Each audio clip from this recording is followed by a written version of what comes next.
क्यों ना पुरुष वो दूर से निकल रहा है, किसी कारणवश से उसके आंख में खर पड़ जाए, वो आंख अपनी मलने लगे, तो ऐसा तो नहीं है कि उस महिला की तरफ आंख मार रहा था। संत आसाराम बापू जी पे जो आलांछन लगाया गया, कोई इसको सामने प्रत्यक्ष प्रकट करके तो नहीं दिखा पा रहा है कि ये उन्होंने ऐसा किया है।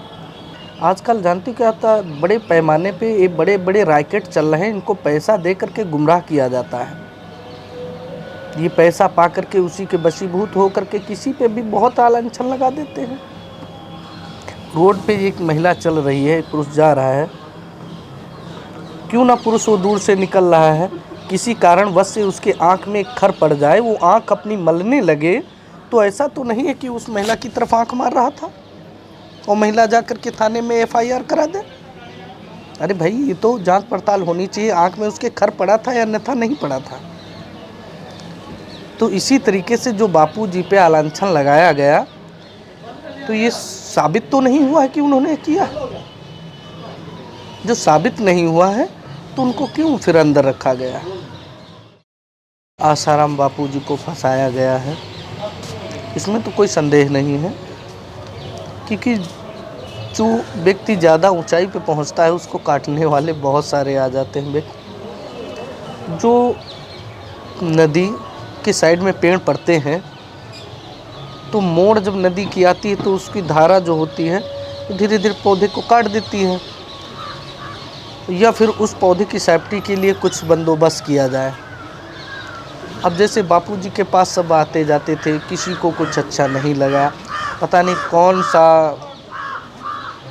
लोगों का विचारधाराएं कुछ ऐसा होता है ना कि किसी की बात हमने नहीं सुनी, वो अपने मन में कुछ गलत भावना बना बैठा है। आलांछन किसी के माध्यम से या कहीं से लेन देन बहुत होते हैं ना, कुछ अपने यहाँ भारत में रैकेट चल रहे हैं जो एक दूसरे को लेन देन करके दूसरे को बदनाम करने का बहुत अच्छा तरीका निकाला है। पड़ोसी की लड़ाई होती है तो आपस में सुलझाने कोई नहीं जाता, एक पड़ोसी दूसरे पड़ोसी जाते हैं, उसको कहते हैं ऐसा करो, ऐसा नहीं मानेगा, सुबह जब उठें तो कह देना कि बेटी निकल रही थी और इन्होंने कपड़े पकड़ लिए उसके, एक बार एप्लीकेशन दे दो, उसकी छवि खराब कर दो।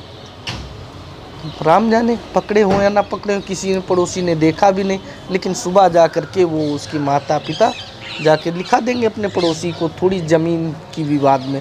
इसी तरीके से बड़े बड़े जैसे संत पुरुष होते हैं, तो कहीं ना कहीं जैसे किसी को आगे नहीं आने दिया या कोई बहुत सारी बातें उत्पन्न होती हैं। स्वामी जी, ये तो एक पारिवारिक एक छोटे दायरे की बात है। नहीं, पारिवारिक नहीं है, ये समझने की सुनो, ये जो बापू जी हैं या हमारे अन्य संत समाज हैं, ये भी एक हमारा परिवार है, ठीक है।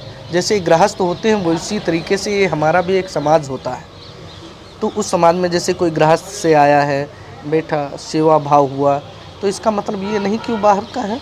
उस समय जो हमारे पास आया है तो अपना है ना, उसके बातें सुनी जाती हैं। उसी तरीके से अब उसके विचार क्या चल रहे हैं, कहीं से वो क्या विचार बना के आया, कोई भर के तो नहीं लाया है उसको, ये तो हम नहीं जान सकते। आप मेरे से किस उद्देश्य से पूछ रहे हैं, क्या पूछ रहे हैं। इसी तरीके से ये समाज है भैया, कौन व्यक्ति कहाँ से मिल के आया, किसी के माथे पे नहीं लिखा होता मैं चोर हूँ, ठीक है। अब हो सकता विचारधारा अपनी बना के क्राइम करने के व्यक्ति मूड से आया हो, उसने अपनी फिल्म को फरमाया, सब लोगों के सामने रखा, आसाराम बापू जी को बदनाम किया। वही मैं कहना चाहता हूँ, भारत में अंधेर नौकरी चौपट राजा वाली कहानी चल रही है। जो सब कुछ करता है, बहसी बन के नोच रहा है, खा रहा है, उसको बेल मिलती है। जो नियम संयम कानून से चलेगा उसको तो एक झोपड़ी नहीं मिलती है। नंगे पुंगे देखो कितने व्यक्ति, बच्चे टहलते रहते हैं, उनके शरीर पे वस्त्र नहीं होते, और जिनके पास हर चीज़ है, सरकारी सुविधाएं भी उन्हीं के पास पहुंचती।